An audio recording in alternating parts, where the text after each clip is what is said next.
សូមគោរពជំរាបសួរដល់ពុកម៉ែបងប្អូនទាំងអស់គ្នានេះគឺជាវីដេអូខ្ញុំទៅស៊ូត្រីនៅ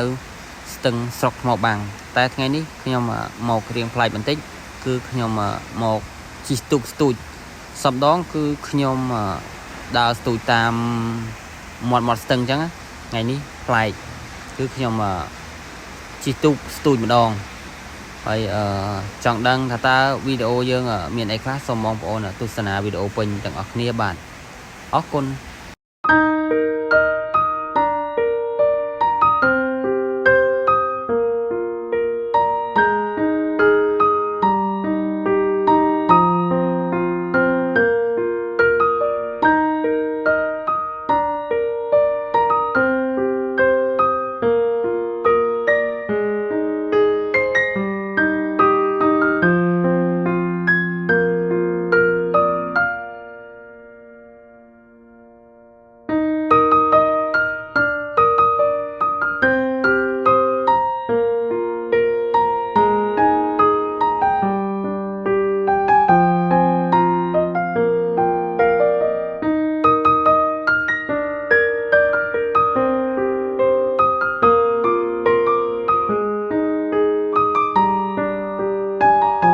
បាទវីដេអូរបស់យើងក៏ដល់ទីបញ្ចប់ហើយផងដែរអរគុណសម្រាប់ការទស្សនានិង Subscribe Channel របស់ខ្ញុំបាទ